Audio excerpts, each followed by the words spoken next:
Halo semuanya, kembali lagi bersama gue Dans di pembahasan Suikoden. Setelah di video sebelumnya kita udah bahas sejarah Holy Kingdom of Harmonia part 1, gue bakal lanjut lagi bahas sejarah Holy Kingdom of Harmonia part kedua. Dan ya, daripada kelamaan, langsung aja kita ke pembahasannya.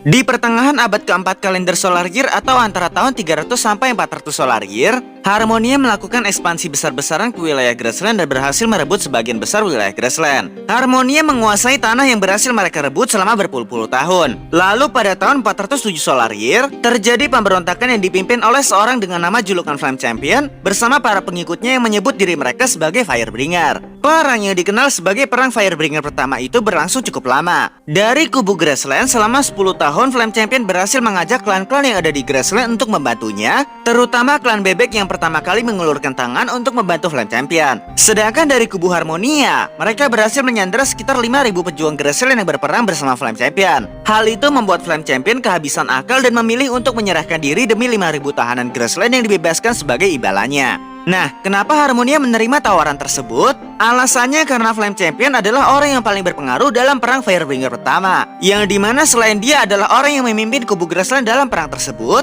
ia juga memegang True Fire Rune sebagai salah satu true rune elemental yang ada di dunia Suikoden. Nah, jadi tadinya True Fire Rune adalah rune yang berada di tangan Holy Kingdom of Harmonia. Tapi dalam perang Firebringer pertama, Flame Champion berhasil mendapatkan rune tersebut karena mencurinya dari tangan Harmonia yang berada di Cool Crystal Valley bersama para Firebringer. Sehingga hal itulah yang membuat banyak klan di Grassland memutuskan untuk membantu Flame Champion dan klan bebek untuk mempertahankan tanah air mereka. Karena seperti yang kita tahu, orang-orang Grassland adalah orang-orang yang mengandalkan kekuatan spirit. Dan mungkin saja para spirit yang telah melihat masa depan memberitahu mereka kalau di tangan Flame Champion sang pemegang True Fire Rune, ada harapan kemenangan dalam peperangan melawan kerajaan besar seperti Holy Kingdom of Harmonia.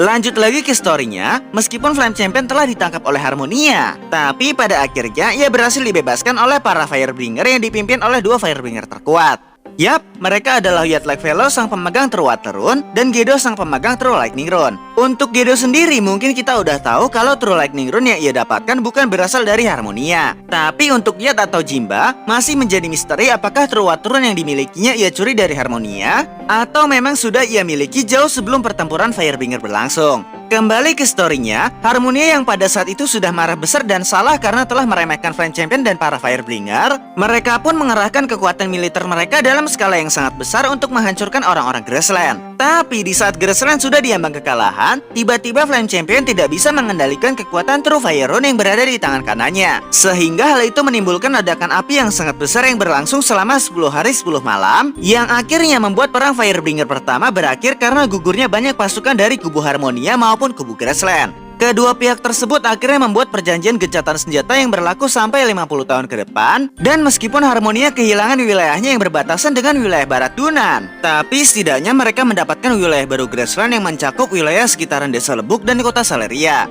Setelah perang melawan Grassland yang berakhir di tahun 425 Solar Year, 5 tahun kemudian kerajaan Harmonia mulai memperkuat pertahanannya di masing-masing kota maupun desa terutama yang berada di wilayah perbatasan. Hal itu dilakukan untuk mencegah munculnya api pemberontakan seperti sejarah yang sudah dilalui Harmonia di masa lalu.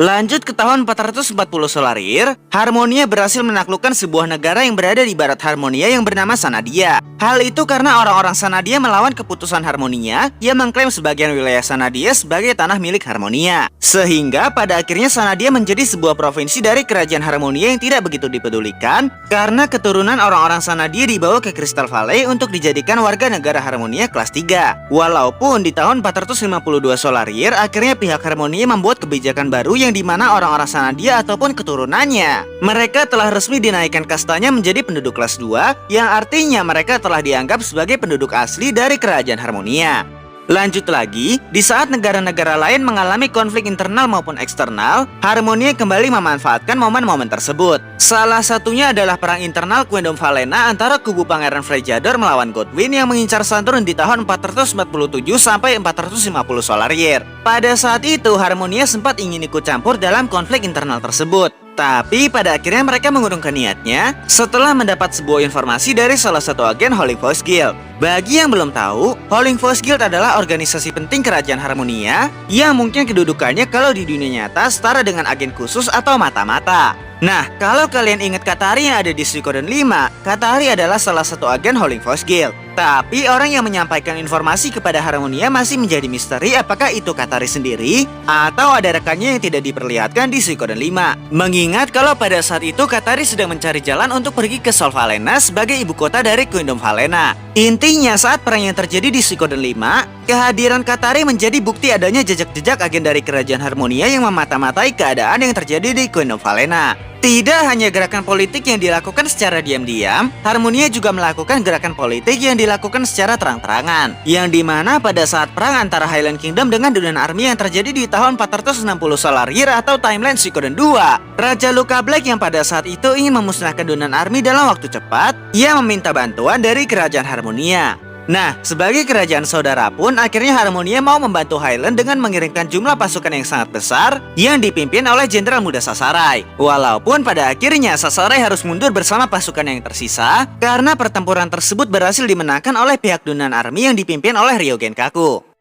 Lanjut lagi pada tahun 472 Solar Year, setelah Highland Kingdom hancur dan wilayahnya berada di bawah kekuasaan Dunan Republik, Harmonia menyatakan perang kepada Dunan Republik untuk merebut provinsi High East dari Dunan Republik yang dulunya adalah kawasan Highland Kingdom. Hal itu karena pihak Harmonia merasa kalau wilayah tersebut adalah wilayah mereka. Kerajaan Harmonia menganggap kalau Highland Kingdom adalah bagian dari mereka juga, yang dimana sejarah kenapa Highland Kingdom didirikan yaitu karena tanah pemberian pemerintah Harmonia kepada Marrows Black yang telah berjasa kepada Kerajaan Harmonia. Tapi sayangnya invasi tersebut berhasil digagalkan oleh Shu dengan strateginya yang sangat cerdik, yang dimana Shu tahu jika ia membiarkan Harmonia berperang dengan Dunan secara langsung, peperangan tersebut akan berlangsung dalam waktu yang sangat lama dan kemungkinan besar Dunan Republik akan kalah lalu jatuh ke tangan Harmonia. Karena itu, ia membuat sebuah konflik internal di Kerajaan Harmonia yang membuat militer dan pemerintahan mereka menjadi melemah. Dan ya, momen tersebut dimanfaatkan oleh Dunan Republik untuk memukul mundur pasukan Harmonia, sehingga pada akhirnya mereka berhasil menggagalkan invasi Harmonia untuk merebut provinsi High East.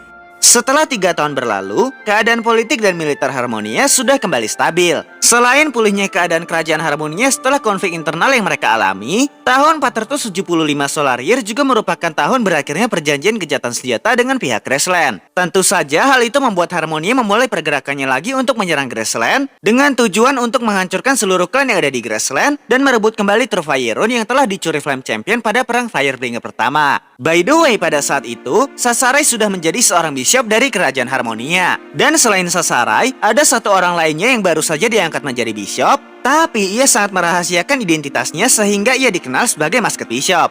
Nah, invasi Harmonia ini awalnya berjalan dengan sangat lancar, yang dimana mereka berhasil membantai dan memusnahkan klan Saphir sebagai salah satu klan terkuat yang ada di Graceland. Tapi ternyata, Musket Bishop memiliki tujuannya sendiri, yang dimana tujuannya sangat bertentangan dengan tujuan kerajaan Harmonia. Bukan hanya itu, tujuan Musket Bishop juga bertentangan dengan semua negara yang ada di benua utara, sehingga Harmonia memutuskan untuk beraliansi dengan Graceland dan Zexen untuk mengalahkan Musket Bishop dan menggagalkan rencananya.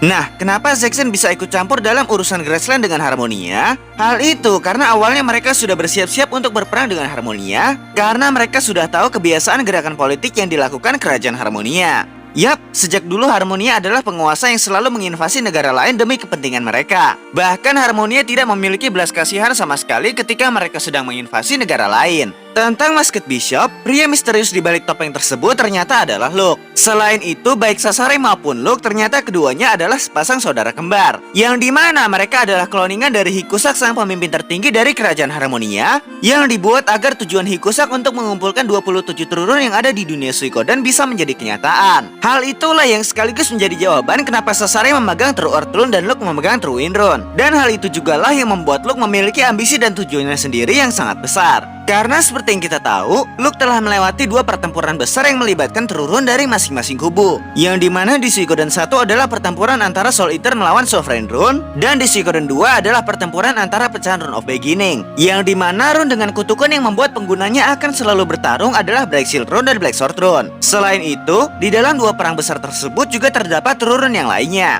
Dari mulai Moon Rune, Beast Rune, pecahan Night Rune, Dragon Rune dan Gate Rune, Eggfold Rune, lalu yang terakhir ada True Wind Rune dan juga True Earth Rune. Tidak hanya itu, orang-orang yang berada di peperangan tersebut juga bukan orang-orang biasa. Beberapa dari mereka adalah orang-orang yang kuat, cerdas, berpengalaman dan berpengaruh, dan tentunya memiliki julukan yang sangat terkenal karena kehebatannya. Nah, Luke yang mengetahui kalau yang menyebabkan banyaknya pertumpahan darah dan penderitaan di dunia ini adalah Tururun, ia berniat menghancurkan semua Tururun yang ada di dunia Suikoden, dan ia ingin memulai rencananya dari menghancurkan Tururun elemental. Tapi karena dampak dari kehancuran Tururun dapat menyebabkan kerusakan yang sangat dahsyat, hal itulah yang menyebabkan terbentuknya aliansi Harmonia dengan Grassland dan juga Seksen, yang dimana secara tidak langsung ia juga melawan 4 pengguna Tururun sekaligus, sedangkan rekannya hanya ada 2 orang, yaitu satu pengguna Ike Voltron dan satu penyihir wanita yang sangat kuat. Dan ya, karena hal tersebut akhirnya peperangan ini berhasil dimenangkan oleh aliansi. Lalu tentang bagaimana nasib kerajaan Harmonia ke depannya masih menjadi misteri. Karena sejak berdirinya Holy Kingdom of Harmonia sebagai negara superpower yang menguasai hampir satu benua terbesar, perang Firebringer kedua ini memaksa kerajaan Harmonia untuk membuat aliansi dengan negara-negara musuhnya yang lebih lemah darinya.